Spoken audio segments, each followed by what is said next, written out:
بسم اللہ الرحمن الرحیم۔ السلام علیکم پیارے بچوں، چننے منے بچوں، کیا حال ہے آپ کا؟ کیسی طبیعت ہے آپ کی؟ امید کرتا ہوں آپ لوگ خیریت سے ہوں گے، ٹھیک ہوں گے۔ پیارے بچوں، آپ لوگ ہی مجھے بتاؤ کہ رسول پاک صلی اللہ علیہ وآلہ وسلم نے جب اسلام کی تبلیغ شروع کری تھی، آپ صلی اللہ علیہ وآلہ وسلم مکہ میں پیدا ہوئے، وہاں پہ بڑے بڑے سارے رشتہ دار ان کے ادھر ہی تھے۔ پھر مکہ میں خانہ کعبہ بھی موجود تھا۔ تو آپ کا کیا خیال ہے کہ مکہ کے لوگ کیسے تھے، کیا کرتے تھے؟ تو خانہ کعبہ بھی موجود تھا، مکہ والے جو ہے اللہ کو بھی مانتے تھے، پیغمبروں کو بھی اللہ کے مانتے تھے۔ تو رسول پاک صلی اللہ علیہ وآلہ وسلم کو جب نبوت ملی ہے، آپ صلی اللہ علیہ وآلہ وسلم نے جب اپنے کہ تبلیغ کا آغاز کیا وہاں پر، تو مسئلہ کیا تھا؟ جب وہ اللہ کو مانتے تھے، جب وہ پیغمبروں کو بھی اللہ کے مانتے تھے، تو پھر کیا مسائل تھے ایسے کہ پیارے نبی صلی اللہ علیہ وآلہ وسلم نے جو ہے وہ کہ وہاں مکہ کا ایسا ماحول ہو گیا کہ سگے رشتہ دار ایک دوسرے کے جان کے دشمن بن گئے؟ ایسی کیا وجہ تھی؟ دیکھو، بنیادی وجہ یہ تھی کہ خانہ کعبہ موجود تھا، مکہ والے اللہ کو مانتے تھے، لیکن ہو یہ رہا تھا کہ وہ پیغمبروں کو بھی اللہ کے مانتے تھے۔ ابراہیم علیہ السلام کا انہوں نے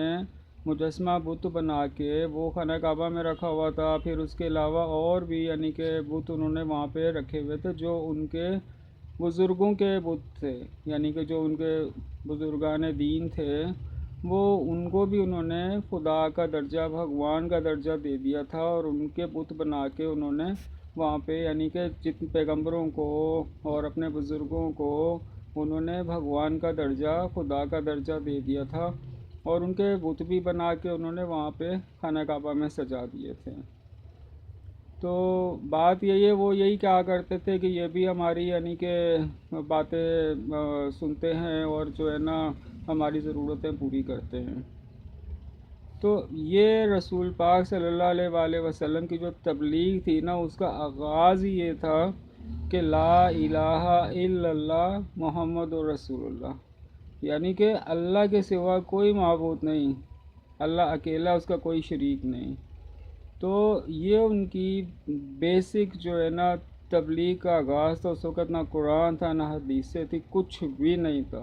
اور اتنا ہی بولنا تھا کہ وہ مکہ والے جو ہے نا ان کی جان کے دشمن ہو گئے تھے۔ تو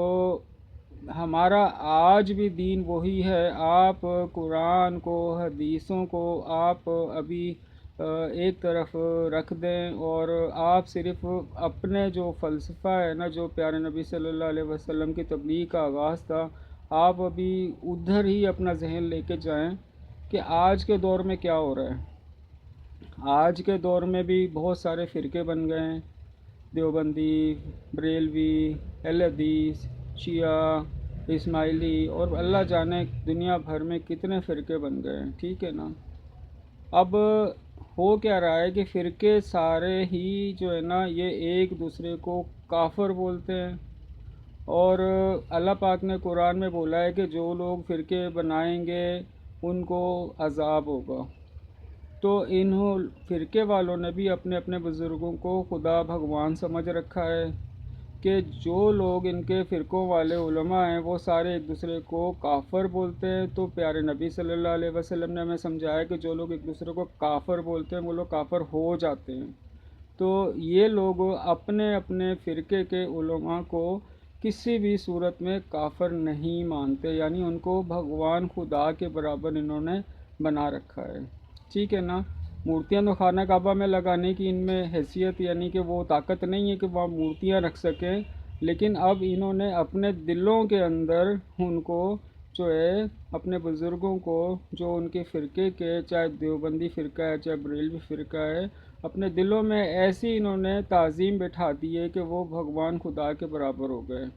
مثال کے طور پہ احمد رضا خان مولانا ہیں، یا الیاس قادری مولانا ہیں، یہ بریلوی فرقے سے تعلق رکھتے ہیں۔ اشرف علی تھانوی ہیں، وہ دیوبندی فرقے سے تعلق رکھتے ہیں۔ یا اور بھی جتنے بھی فرقے ہیں، جیسے مرزا غلام احمد قادیانی ہیں، وہ قادیانی فرقے سے تعلق رکھتے ہیں، تو ہر فرقے والا اپنے علماء کو بھگوان خدا کا درجہ اپنے دل میں دیے بیٹھا ہے کہ یہ کسی صورت کافر نہیں ہو سکتے، چاہے یہ خدا کی نافرمانی کریں، کہ اللہ نے بولا فرقے نہ بناؤ، یہ لوگ فرقے بناتے ہیں، اللہ پاک نے بولا کہ جو لوگ فرقے بناتے ہیں ان کو سخت عذاب ہوگا، یہ لوگ جو ہے نا وہ قرآن کی آیات اپنے اوپر اپنے بزرگوں پہ بھی لے کر نہیں آتے کہ ان پہ کوئی شرعی احکامات یہ لگتے نہیں، ٹھیک ہے۔ پھر پیارے نبی صلی اللہ علیہ وسلم نے بولا ہے کہ جو لوگ ایک دوسرے کو کافر بولتے ہیں وہ لوگ کافر ہو جاتے ہیں، تو یہ لوگ جو ہے نا فرقوں والے اپنے اپنے بزرگوں کو کسی صورت میں بھی کافر ماننے کو تیار نہیں ہیں، ٹھیک ہے نا۔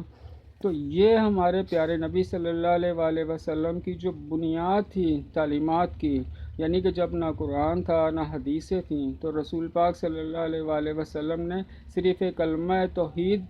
کی دعوت دی تھی کہ آؤ ایک اللہ کی عبادت کریں جس کا کوئی شریک نہیں، اس کے سوا کوئی معبود نہیں۔ آج ہم اسی جگہ پہ آ کے کھڑے ہو گئے کہ سب نے اپنے اپنے بزرگوں کو خدا کے برابر بھگوان بنا رکھا ہے، اور جو ہے نا جو کسی صورت کافر نہیں ہو سکتے، ٹھیک ہے نا۔ تو پیارے بچوں، ہمیں چاہیے کہ ہمیں سارے خداؤں سے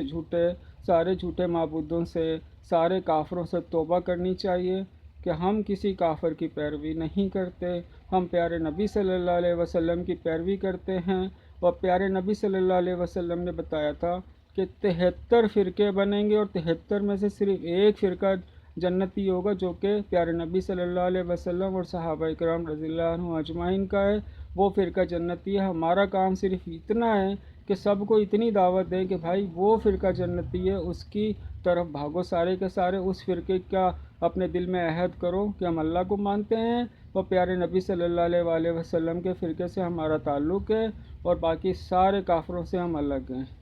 ورنہ جو ہے نا آپ مسلمان کہلا نہیں سکتے کہ آپ جو ہے نا آپ بولو کہ جی ہم کافروں کی بھی پیروی کرتے ہیں، ہم ان کو جو ہے نا بھگوان کے برابر اپنے دل میں درجہ دیے بیٹھے ہیں اپنے علماء کو، ہم ان کی پیروی کرتے ہیں، ہم ان کی تعلیمات پر ہیں، تو پھر آپ ظاہر ہے ان کے ساتھ ہی اللہ پاک آپ کا حشر کریں گے، کیونکہ جن کے ساتھ آپ